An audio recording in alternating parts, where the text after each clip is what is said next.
Hi, welcome everybody. My name is Jeff Connor. I'm the development officer with Stepping Stone Emergency Housing in Anoka.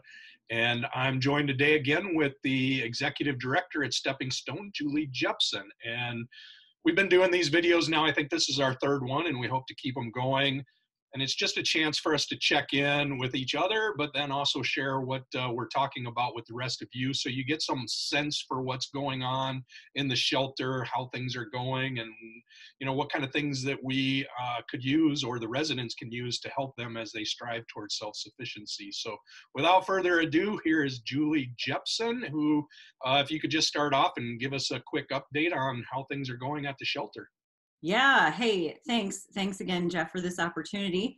Hopefully after this week, you won't be hearing as much from me, but maybe some other people participating at Stepping Stone right now, whether it's staff or residents, just to give their perspective. But again, thanks for this opportunity. I think it's a really good timing for me right now, because it's been kind of a chill week so far, which is very unusual, but good, very good, because we were so hustle and bustled and trying to figure out our new norm and our new policies and procedures and figuring out where everyone was going and quarantine, all these things that everybody's thinking about right now. And I think unless there's a few blips here and there, I think we figured out a lot of the things that we've needed to. So we've moved half of our residents to a motel, which has been great. And so just removing that many bodies into one place has really, really been impactful to the shelter, as well as to those who have moved into the motel. Excellent, excellent. This morning we had a quick staff meeting. You had a guest on there, Blair, and I think, if memory serves, Minnesota Department of Health. Yep. Is who she was with. Want to just give a real brief kind of synopsis of what kind of things Blair went over with us and how they're partnering with us and other shelters to help? Yep. So Blair at the Minnesota Department of Health has been an invaluable resource, as well as Anoka County Public Health, in just helping me navigate this massive system that no one knows anything about. And we're all learning as we go.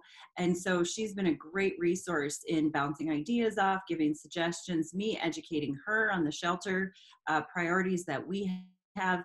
And so I really wanted her to talk to our staff directly for a number of reasons. One, just talking about overall the Minnesota Department of Health, their reaction to the pandemic and what they're doing and how they're supporting us. But one of the things, and Jeff, I don't know if you caught, she did say that our staff is leading the pack in our swiftness, in our reaction to our shifting our processes and procedures to this pandemic.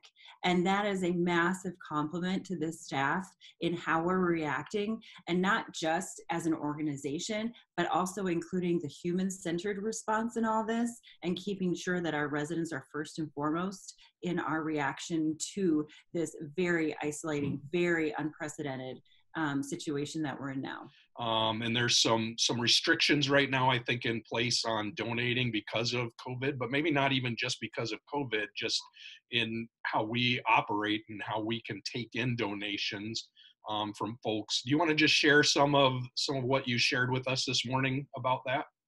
Sure, absolutely. So as everyone in this community, it's remarkable. When you're stuck at home, you look at the things that need to be done within your home, right? And you're cleaning out closets and cleaning out spaces that you haven't touched in years.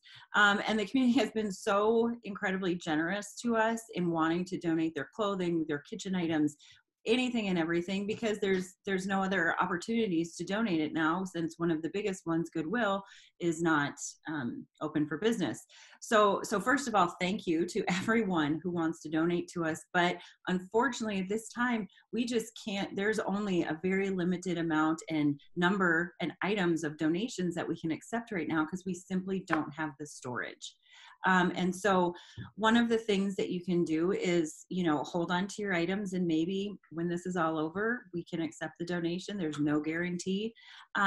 But if you have clothing donations, contact your local food shelf, because I know they are incredibly busy right now, and they actually do have people coming to their facilities right now picking up food, and they are just as in great a need for certain items that our residents are.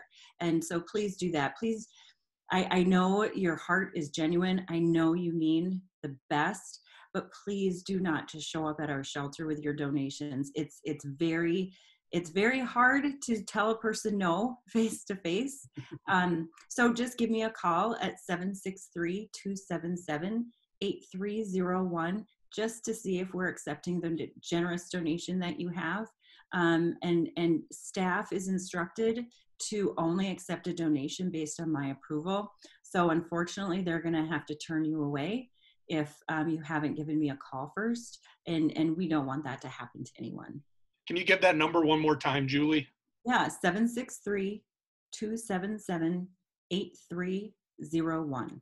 Excellent. All right.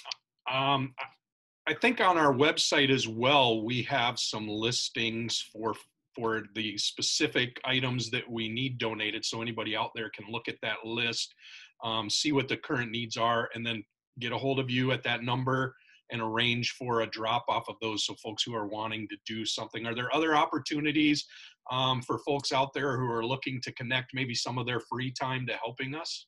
Yeah, there's always opportunities. Thank you for that question. So always the opportunity to donate funds. You can securely and safely donate money that you may have extra of. Obviously, if you need it for yourself, if you need it for your families, if you need it for your basic needs, you keep it. If you just have an extra $1 or 20 or 100 sitting around and wanting to do something good with it, please believe in us that we respect those hard-earned dollars right now, as always, and we will use it to our mission and our vision. If you're wanting to rally some of your neighbors and do a virtual drive to any of those items that are on our website listed for our clothing closet, for our linen closet, for anything and everything that we need right now that we still need, that's a great option. And just call me and we can help support you through our social media sites as well to promote interest in that drive. The other thing is that every once in a while, and actually more so lately, we've had a number of residents actually moving out into their own apartments. We had 2 residents move out last week. We have another 2 moving out this coming weekend. Yay. And so every so often not every so often, but because bridging is closed, there's a lot of items that they need. For instance, one of the women that moved out last week, she needs a TV and a microwave. So we post those sporadic needs on our Facebook page. So go ahead and like us on Facebook so that you can keep up to date on those very specific needs we have in the immediate. Yeah, and just to kind of reiterate something that you mentioned last week, and we talked about a good bit this morning, and it struck me when you said TV. People that are alone, sitting in isolation, you've talked, and you want to just talk a little bit more about that, just because it is so important and so dramatic when people are isolated and alone. Things like the TV make a big difference. Huge difference. I mean, there are binge-worthy shows that are being joked about, Tiger King and all these different things joked about, and none of our residents have a clue TV is a staple of our life, whether you believe in it or not, it is. Yeah. And so just different activities to get residents out of the daily norm and really out of their own head. And so a number of things that we're looking into that I suggested to someone for a drive was small activities that residents can do, small puzzles, coloring books, sketch pads, and colored pencils and markers, and little metal puzzles that they can do, and just little things like that to keep the mind busy while they are staying at home, staying in the shelter. Yeah. I not specifically right now, just thank you to everybody who have donated so far. Your communication and your contact and just your support just means the world to us right now. So thank you.